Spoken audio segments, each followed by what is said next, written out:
les dije, este hecho de que se formen cargas parciales en la molécula de agua es lo que le ha atribuido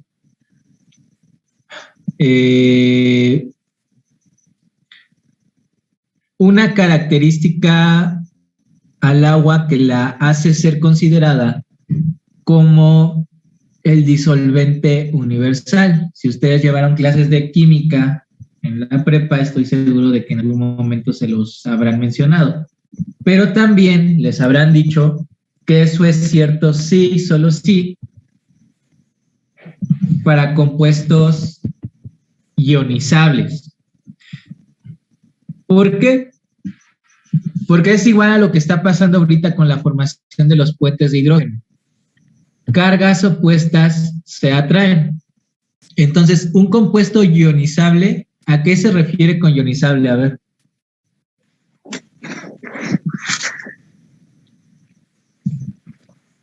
¿A qué le suena? Que se puede llenar de iones. ¿Que se pueden qué?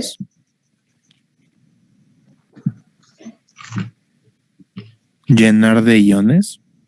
O hacer, okay. No sé. ¿Qué es un ion? ¿Qué es un ion? ¿Un átomo con carga? ¿Un qué? ¿Átomo con carga? Ok. Ya sea carga positiva o carga negativa. ¿Ok?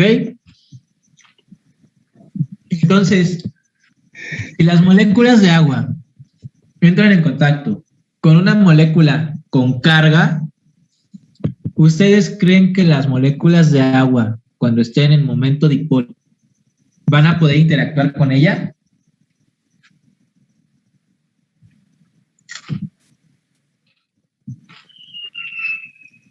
No. Sí, no. ¿Por qué no? Si una molécula con carga, la molécula de agua con carga, ¿puede interactuar sí o no? No, porque una es...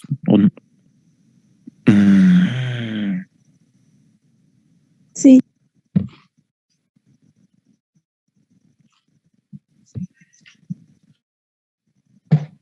Sí, intelectual. ¿Hay cosas, dice? Sí, hay cosas, dice. Sí, interactuar. Ajá, interactuar. ¿Por qué? Porque al tener una carga empiezan a hacer un cambio de carga. Ok.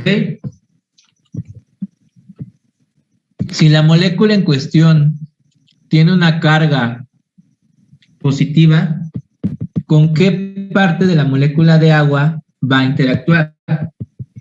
Con la parte negativa. ¿Con qué? Con la parte negativa. ¿Con cuál? No les escucho. Negativa. Con la parte negativa, que sería el oxígeno. Ahora, si la molécula con carga tiene una carga negativa, ¿con qué parte de la molécula de agua va a interactuar? Con el hidrógeno, la parte positiva. Con los hidrógenos, ¿va? Entonces, la molécula de agua, o mejor dicho, el agua, puede actuar como solvente universal, es decir, es capaz de disolver cosas siempre y cuando estas cosas formen iones, es decir, tengan la capacidad de quedar cargadas o adquirir alguna carga. ¿Por qué? Porque en el agua, como constantemente se está formando este momento dipolo, el agua constantemente va a estar teniendo cargas, tanto positivas como negativas. Entonces va a poder interactuar con otras moléculas con carga. ¿Como cuáles? ¿Qué se les ocurre que es disuelto en agua? El azúcar. ¿Qué más? ¿La sal? Ok. ¿Qué más? Cloro. Ok. Entonces, esas moléculas que me acaban de decir son capaces de formar iones, ¿va? Entonces, por eso son disueltos en agua. Y, por ejemplo, algo que no es disuelto en agua, ¿qué sería? El aceite. ¿El qué? Aceite. Sí. La arena. El aceite. ¿Por qué?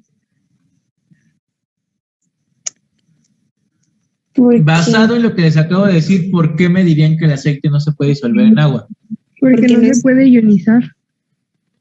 Porque no se puede ionizar, así de simple, basado en lo que les acabo de decir. Por eso el aceite no se disuelve en agua, ¿va? Entonces lo que vamos a ver ahorita es cómo las moléculas de agua interactúan precisamente con esas moléculas ionizables o moléculas que pueden adquirir cargas, ¿sale? Entonces, cuando nosotros vamos a disolver algo en agua, nosotros vamos a hacer que las interacciones, más bien, que las cargas parciales del agua actúen a nuestro favor. ¿Por qué? Porque se van a estar dando otro tipo de interacciones electrostáticas entre las moléculas de agua y lo que nosotros queremos disolver. ¿Ok? ¿Y por qué va a ser esto posible? Bueno, por el hecho de que el agua forme o tenga cargas parciales y la capacidad de formar puentes de hidrógeno derivado de la formación de estas cargas parciales. Entonces, teniendo esto en cuenta, el agua puede interactuar con moléculas de naturaleza polar, es decir, moléculas que adquieran una carga, como cuáles, como los iones, ¿sí?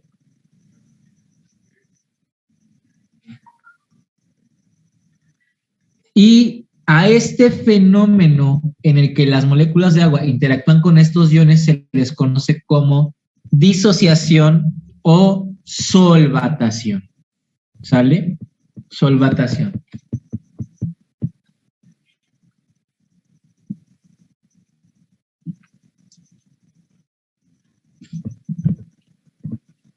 Ahora, si se fijan en la animación de arriba, la del fondo azul,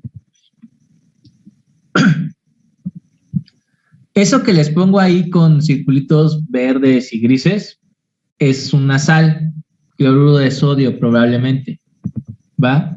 El cloruro de sodio está formado de cloro y de sodio, ¿va? Ambos elementos son ionizables. El cloro se puede ionizar con adquirir cargas negativas y el sodio quedar con cargas positivas, ¿ok? Entonces, en este sentido, el cloro gana electrones y el sodio pierde electrones. Por eso uno queda con carga negativa y el otro con carga positiva. Ahora, tienen carga y las moléculas de agua también tienen carga. Eso quiere decir que entonces, cuando esta molécula de sal entra en contacto con el agua va a comenzar a disociar el compuesto en cuestión, la sal, y va a ir separando los átomos que la forman, sodio y cloro. En este caso, en la animación, el cloro es el verde y que tiene carga negativa, y las esferitas grises y chiquitas son el sodio y tienen carga positiva. Y fíjense cómo va a comenzar a separar. Lo que tiene carga negativa va a interactuar con los átomos de hidrógeno del agua que quedan con carga positiva, y lo que tiene carga positiva va a interactuar con lo que tiene carga negativa en la molécula de agua, que son los oxígenos. ¿Y qué va a estar pasando? Las moléculas de agua van a estar rodeando a cada uno de los iones. ¿Sí se fijan en eso? Lo van a estar rodeando. Están dejando una manera de salir. ¿Sale?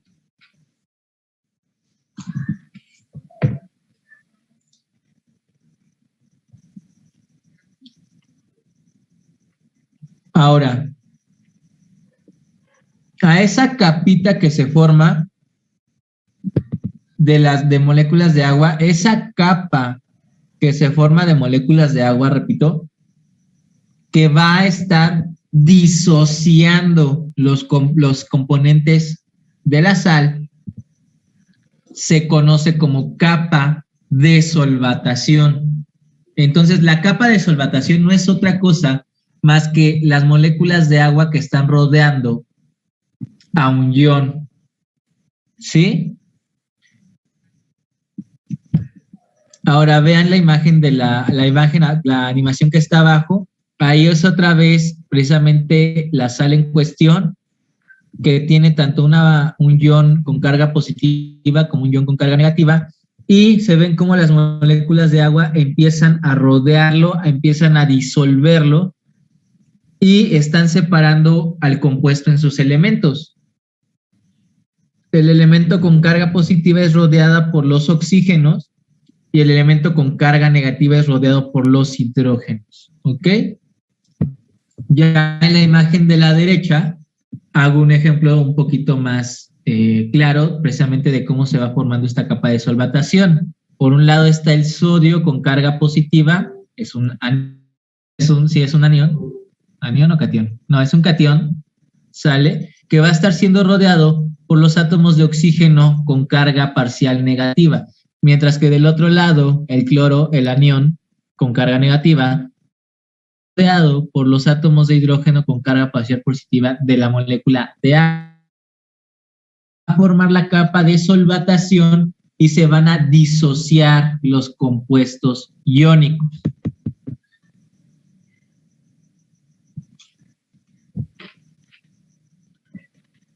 ¿Todo bien? ¿Todo claro? Quiero pensar que sí. Sí, profe.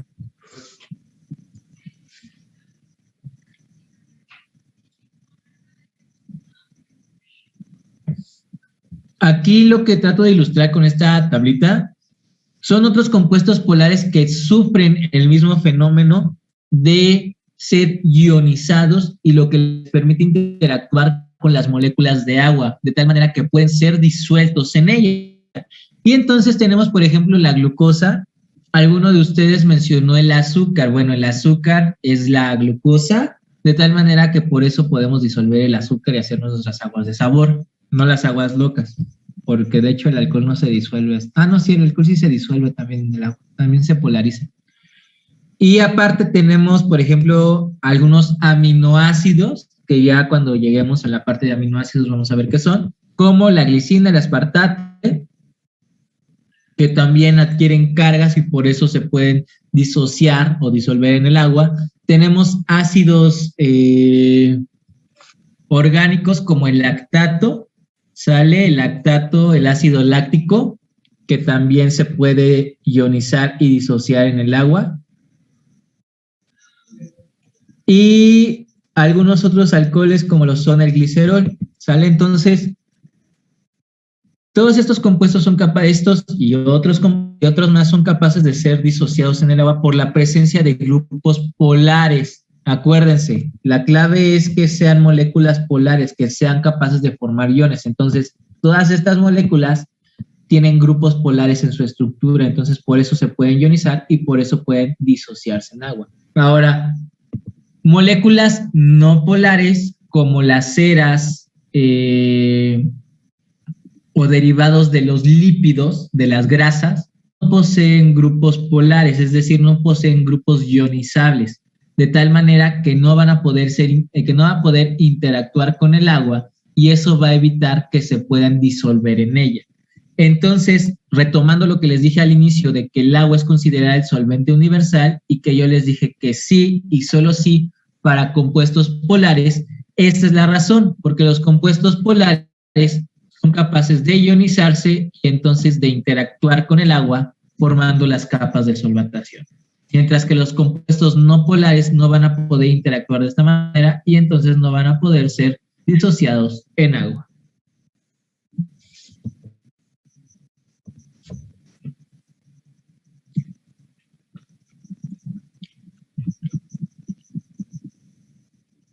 Ahora,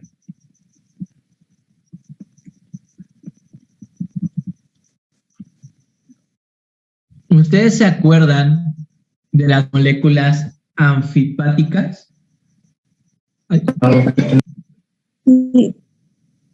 ¿Cuáles eran?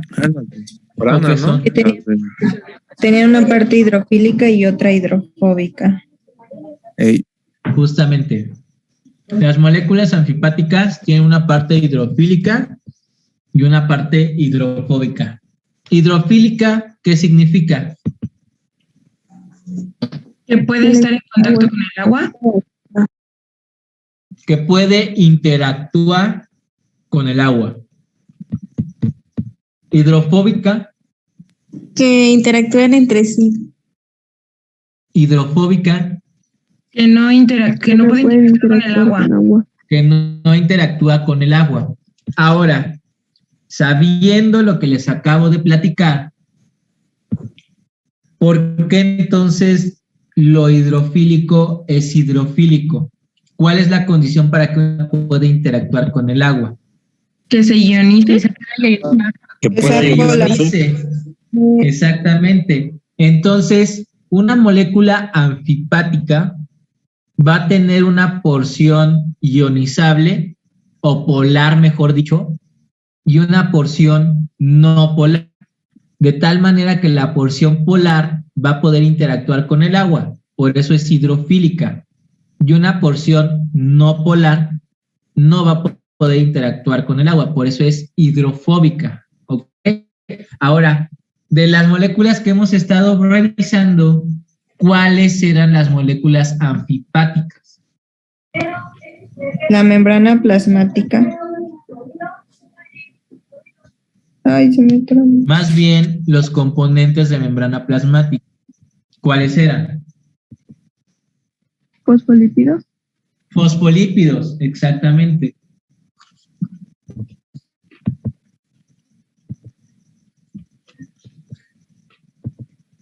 Entonces, en el caso de los lípidos, ocurre más bien de los fosfolípidos, ocurre un fenómeno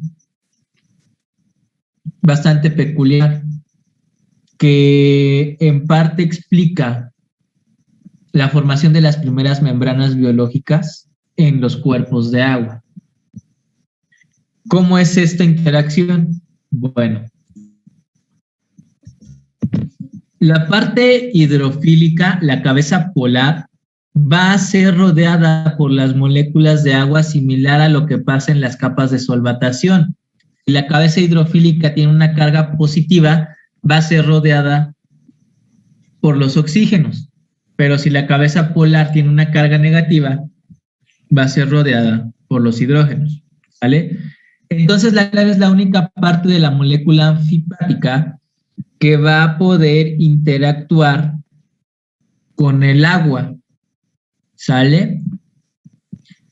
Sin embargo, la cola hidrofóbica de los fosfolípidos, al no poseer grupos polares, no va a poder interactuar con las moléculas de agua. Entonces, en un cierto sentido, las colas hidrofóbicas van a estar empujando al agua para poder interactuar entre sí. Si se fijan en la imagen de la derecha, la parte de arriba, parece como que las colas hidrofóbicas desplazaran a las moléculas de agua para poder interactuar entre ellas, formando interacciones no polares. ¿Sale? Entonces, en una molécula anfipática disuelta en agua, las colas hidrofóbicas van a interactuar entre sí formando interacciones polares, desplazando a las moléculas de agua, pero las cabezas hidrofílicas de la molécula van a poder estar en contacto con las moléculas de agua. Ahora, este fenómeno de desplazamiento por parte de las colas hidrofóbicas es lo que permitió que se comenzaran a generar estos arreglos a manera de cápsulas, dejando afuera el agua y adentro todo lo hidrofóbico, esas polares interactuando con el agua, protegiendo la porción hidrofóbica. Entonces, esta es la manera en la que se organizan las moléculas anfipáticas en agua. Es un fenómeno bastante común. Las colas hidrofóbicas desplazan al agua e interactúan entre sí, y las colas y las cabezas hidrofílicas van a estar protegiéndolo de adentro, interactuando con las moléculas de agua. ¿Sale? Formando así membranas biológicas, micelas y bicapas. ¿Va? ¿Todo claro? Sí, profe. Espero que sí. Ya lo veremos en el examen.